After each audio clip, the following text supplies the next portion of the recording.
Welcome to Manufacturing Talks with Jim Vinosky.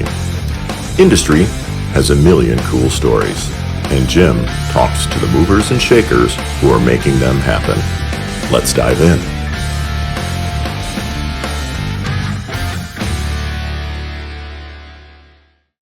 Hey everybody, welcome back to Manufacturing Talks. I'm Jim Vinosky, your host. I'm really glad today to be joined by Martha Njolomole. She is an economist at the Center of the American Experiment in Minnesota, and she's here to talk about something completely different, and I'll get into that in a minute. Welcome, Martha. Thank you, Jim. It's good to be here today. I'm glad you joined us. I think you've got a really powerful message, and just to kind of lay it out for folks, this isn't a manufacturing show. This is more of an economics and life lessons show. So Martha is from Malawi originally, and I caught a video she did for PragerU talking about some of the differences and things that really struck me when I talk about this idea that manufacturers have been apologizing for too long, and related to that is what we take for granted. So we're going to get into that today. And Martha, I think just to kick off, talk a little bit about who you are, where you're from, how you got over here, all of that. Yeah, thank you, Jim. So yeah, I was actually surprised to get your message because I was like, well, I don't know anything about manufacturing.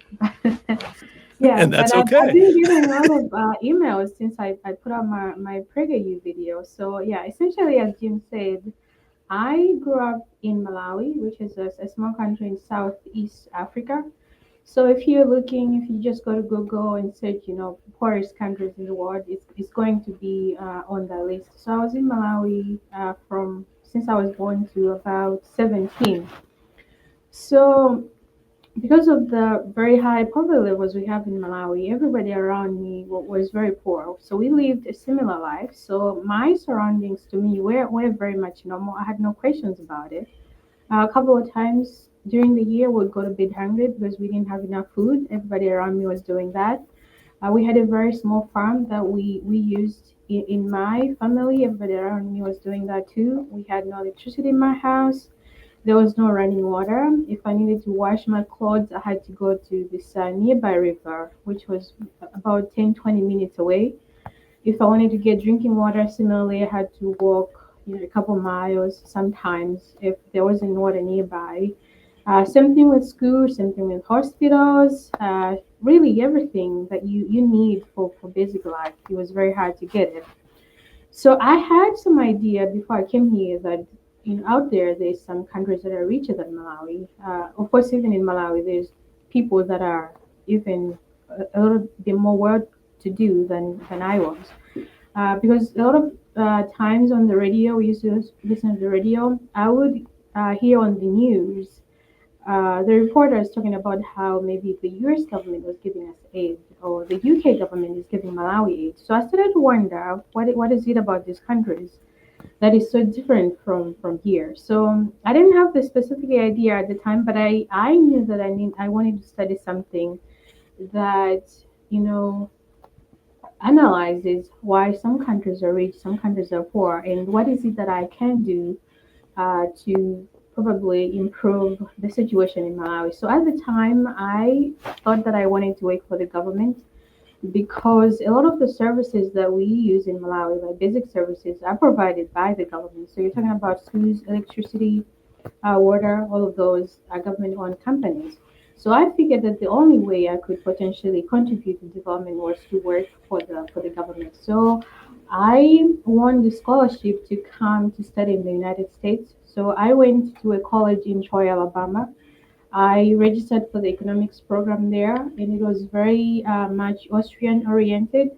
So for those of you who are not familiar, Austrian economics is pretty much free market, you know, kind of program. So a lot of the things that I am learning in there from people like Friedrich Hayek, Ludwig Ludwig von Mises. That kind of twists my tongue every time I try to say it. But so everything that I'm learning in there is pretty much establishing to me this idea of why free markets, the idea of freedom, is good for prosperity. So essentially, if you have a system that enables people to innovate, so like maybe you have low taxes, you have fewer regulations, so people are able to innovate, they're able to create businesses. That means that they're able to find cheaper and new ways of doing things, which in the end of it gives all of us prosperity. Right. At the end of it. So that's the kind of system that you sort of have here. So of course you're learning that in the classroom, but you're also seeing this play out in real life. Because I mean, again, as I looked all around me, my environment is very much different from what I grew up in. Mhm. Everybody has a phone. There's no fear of, you don't have to fear about blackouts. At any point, there's always electricity. There's always running water.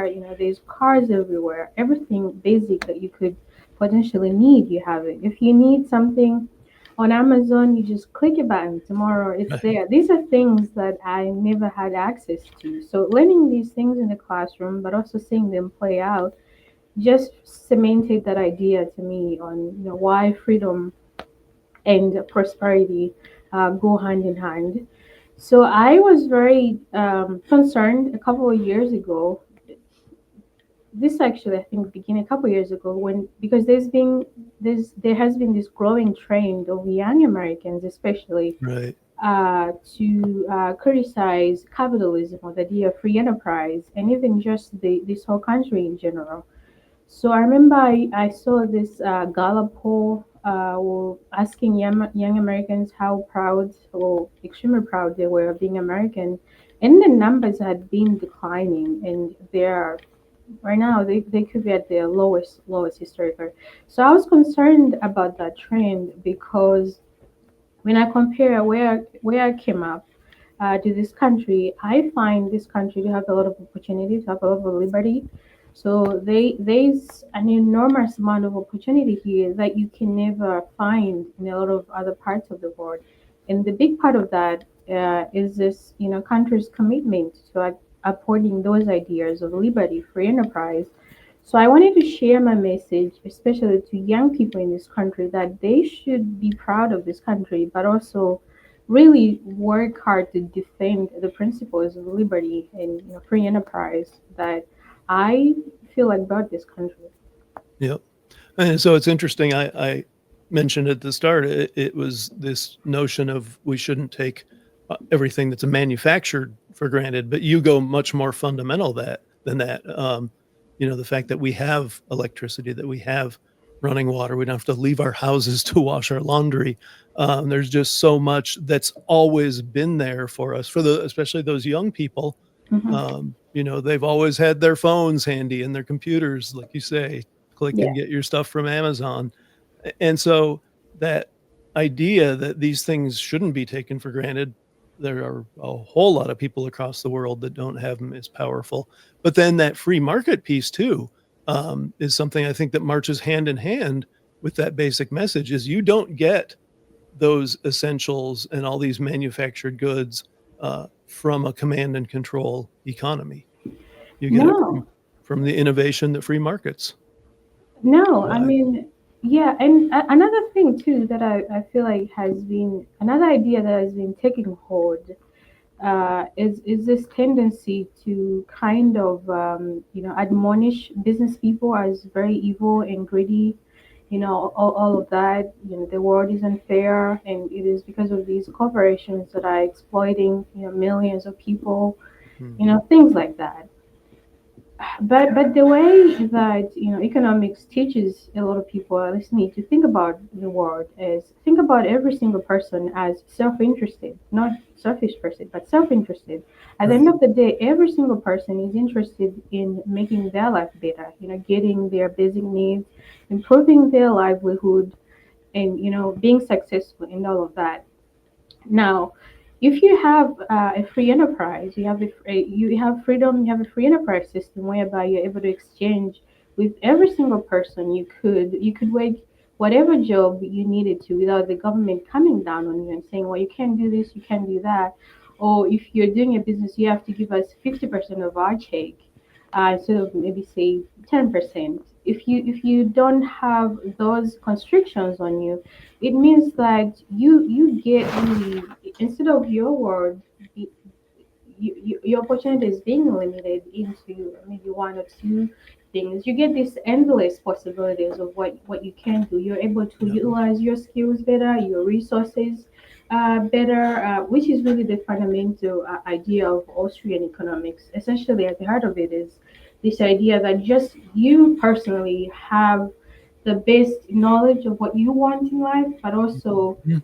the best ideas of how you're able to use your resources to get there. Somebody in Washington D.C. doesn't know what you want right now. They don't know what you're gonna want tomorrow. Right. They don't know. Yeah, they don't know whatever quantity that you want those things in. So if you put them in charge of your life, chances are they are not going to be able to get you where you want, either like in getting a job or getting rising from poverty to to getting maybe more money in life. Those things are unlikely to happen. But if you're able to take control of your situation, you look for opportunities around you with the government coming down on you. It's more likely that you will get where you are going. So that is the idea of Right. free enterprise. Right. So if you're talking about, socialism, on the other hand, what it really hinges on is this idea that there's somebody so benevolent, so somebody nice out there, that if we put them in charge, they're going to give all of us everything that we want, which is, I don't know, it's like it's an idea of dreams. It doesn't work in a real world whereby everybody has different needs, different wants, but they're also more concerned about their livelihood than the very next person. So if you have a system that that makes it able for you to exchange something you have for something that somebody else has that you want, then everybody gets what they want at the end of the day, and then society is the better off for it. What do you say to people who are convinced that the free market is the reason we have such inequality, such economic disparities? Um, I would say that, I mean, so coming from a country like Malawi, like I say, everybody around me, was poor, so that was normal. There wasn't much inequality there for the most part, but again, that doesn't mean that things were good because everybody's suffering. Right. So it is possible that to some extent that the free market system. I wouldn't even say this is an issue to do with the free market system. I think this is something to do with crony capitalism, whereby you have especially these big businesses that are entrenched. They're able to get the government to stop new entrants into certain markets, which means that they're the only ones that are able to control, those markets, and provide the goods and services that people want. So because of that, the money is not moving around as it otherwise would in an actual free market system. So I feel like to that extent that you have inequality in a free market system, sometimes for the most part that inequality is usually not due to the free market itself. It's probably because of all of these extra constraints that are there in the system. But even if you do, maybe even in the freest markets, even if you do have inequality, I feel like it is still better than having poverty, Mhm. having big chunk of your population wallowing in poverty just because you are more equal in society. I think a good example I would give is perhaps the UK. I know, so the UK or the Europe in general. So they do have this extensive welfare system in the United Kingdom, but more generally in Europe as a continent. Right. Because of that, they do have lower levels of inequality. I'm not sure how much significantly lower they are, but compared to the US, they do tend to have lower levels of inequality. But if you compare income levels between the US and Europe, Right. and this is really, I think, something most people don't think about, it is significantly poorer. So the last metric statistic that I saw somewhere was that if you take Mississippi, I think, which is like the poorest state in the U.S., it would Right. be richer than the entire average income level of the UK. So again, inequality in itself, even if it's there, I don't consider it a bad thing as long as people are doing well, as long as people are actually even improving in their livelihoods. What I consider damaging is immobility. So like if people are not able to make more money, to move up the income ladder, either maybe compared to their parents or compared to the people around them. I think that's what I consider a bigger issue to society than inequality itself. Yeah. Now you made a reference earlier to the free market being much more capable at providing people their needs, and I have to guess that when you got here, the just sheer number of products and services that were available had to be a little bit overwhelming. What do you think it is within the free market that creates that kind of just I mean, it's almost a glut of choices, right? A Yeah. glut of things to satisfy our wants and needs. How does that come about, and what are we taking for granted there? Well, I think I have to go back to Adam Smith, right, the father of economics. There's one very famous saying of his in his book, The Worth of Nations, whereby he pretty much said it is not due to the I think the benevolence of the baker that we get our bread, but to his own regard of his own self interest. So if you go to Walmart and you're trying to get there, it's not because the founders of Walmart are so nice that they just wanted to give milk to you or anybody. It's because they figured out at some point that there's an opportunity for them to make money by providing you and I the kind of services that or goods and services that we want. So that's really the idea that everybody that is doing business gets into business, at least as far as I'm concerned. They have an end, and business is a means to that end. So if you have a free market system whereby everybody, whereby say if you want to register a business, it doesn't take you a whole year to get into business. I'll give this as an example to something that happens usually in Malawi, to digress. So if you go to Malawi and you're trying to start a business, there's no website you can go to that tells you this is the documents that we need from you. This is what you have to bring, and then this is how long it's going to take you to get this business permit.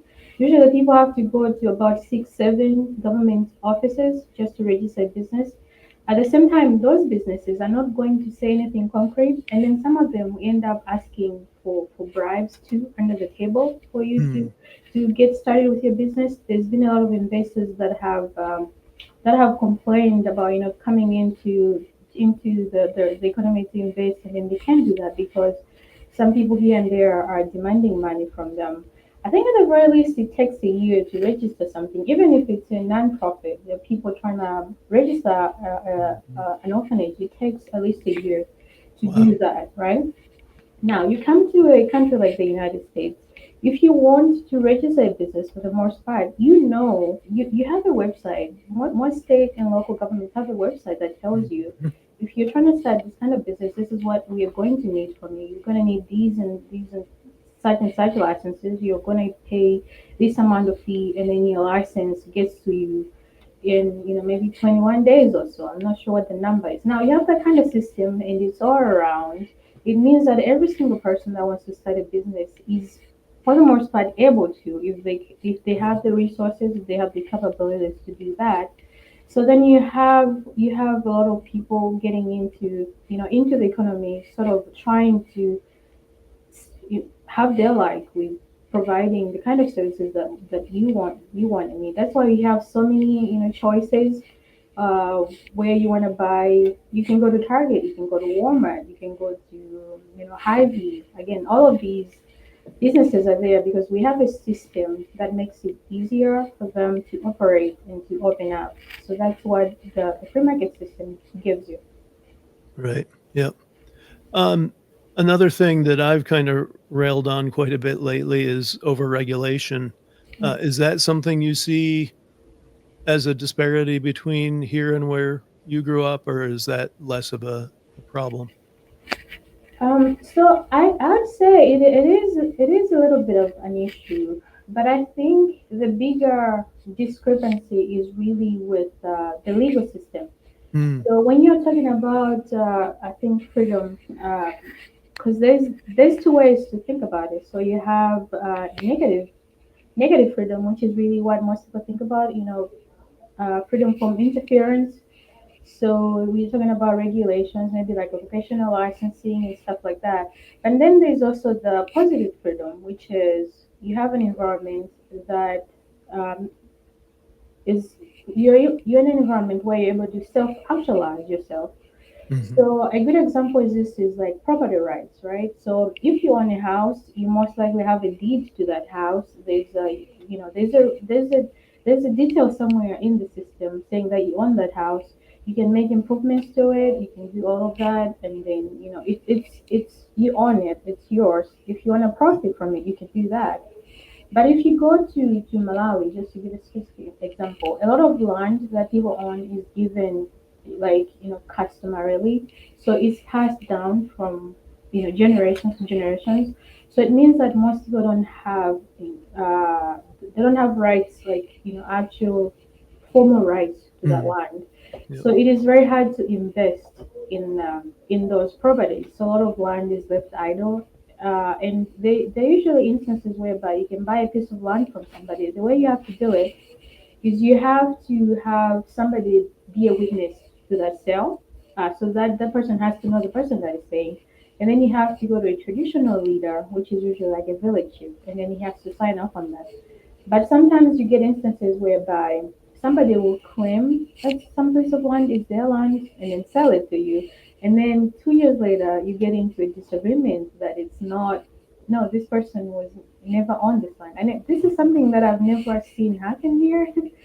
So that's a huge difference, right? So yeah, people it is. are scared to buy land, people are scared to develop land, to start businesses because of that. Yep. The other thing too is probably the legal system. So like crime, violence and crime. There's violence and crime everywhere. But the system in Malawi is a little bit. I would say the state capability to enforce the law to prevent things like theft from happening is a little low. So a lot of times people have to invest a lot of money and effort into protecting themselves from Mm, robbers and thieves and stuff like that. So business is also very hard to do in Malawi because of that. So again, you think about things like that, here and there, they add up to the point whereby instead of you starting a business, investing say $200 into starting a business, now you have to spend $400 because you have to buy maybe you have to buy this kind of dough that is harder to break in than the normal dough that you otherwise would use. So things right. like that do add up. Uh, Yeah, for sure. yeah. Yep. Um, Anything else I haven't asked about that's notable that you've seen, but as far as a difference in being able to provide all the things we take for granted here? I mean, I would say that covers a lot of it. Okay. But yeah, when you're talking about taxes and spending, I guess it's also a small difference. But the Malawi government isn't as there's not a huge difference between the size of government between Malawi and the US. I guess Okay. what I would say is the difference is usually the provision of services. So a lot of very basic things that are usually provided by the private sector here tends to be provided by the government, which Mhm. means that there is a little less room for the private sector to get into the economy. So the government is taking a much bigger chunk of the economy than the private sector is. So what you have there is usually like low levels of efficiency because the government isn't it never runs like a business, right? If you're a business person, you're concerned about profit and loss, but then if you're the government, you're taking taxpayers' money. So what you're concerned about is just being able to spend. Yeah. So yeah, so if you have a bigger share of the economy being run by the government, again, there's low levels of opportunity, low levels of prosperity, and that is really uh, part of what we have in Malawi as well. Yeah. Got it. Yeah. So a fantastic conversation of all those things that kind of underpin my favorite subject of manufacturing. None of what I kind of tout as being the advantage we have would exist without all the things you covered, which is exactly why I wanted to have you here. Now, you talked about originally thinking you were going to go back to Malawi and go to work for the government, and now you're not. So, what are you looking at for the future? Where do you have your plans kind of aimed now? Yeah, so I have been doing some really good work here at Center of the American Experiment. So we are based in Minnesota. We are think tank, by the way, for those who are unaware. So we do research on state policy in Minnesota. So we cover a wide range of areas. So my own areas are usually taxes, spending, and regulations, like I mentioned. So what we are aiming to do here is to make Minnesota a freer, more prosperous state, and we have been fighting against a lot of proposals to expand the size of government in the state. For instance, right now I'm writing about the state budget. It has grown because we had a huge surplus in 2023 that was mostly spent, growing the budget by over 30%.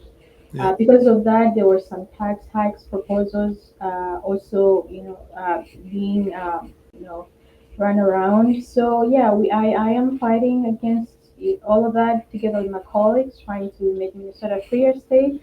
I think I see myself being here for a really, really long time, as long as they'll have me. So yeah, from really what I took from my econ program is that if you want prosperity, if you want development, you need a smaller government, you need fewer regulations, and you need low taxes. So because of that, I think I would not be a good government employee.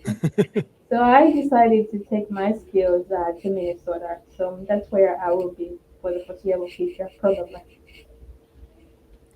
Excellent. Well, I, for one, am glad you're here, Martha. Welcome. Stay as long as you want. I will put links in the show description to the PragerU video, which was wonderful, to Center of the American Experiment, and also to Powerline. That's where I follow the guys who kind of run the show there. Oh, okay. That's Okay. the blog that a couple of the leaders there have out there. So I'll have those links there, and you can learn more about Martha and about the work she's doing. All right. Thank you so much for being here. Thank you for having me. This was great. It was a wonderful conversation. Maybe, 6 months, a year out, we can get back together. You can update us on your work there in Minnesota. Sounds good. Yeah. All right. Thank you, Martha. And thanks, as always, to those of you in the audience. You are why we're here. To me, this was one of the most illuminating discussions we've ever had on my show. Maybe because it wasn't about manufacturing for a change. But at any rate, I can't promise every show will be this illuminating, but they're all going to be at least a little illuminating. So thanks again to Martha, and thanks to you. And we will be here every Tuesday. Come see us. Jim Vinosky from Manufacturing Talk signing off. See ya.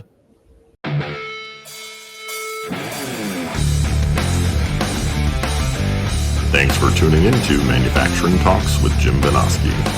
Watch for new episodes dropping every Tuesday. And don't forget to like, share, comment, and subscribe.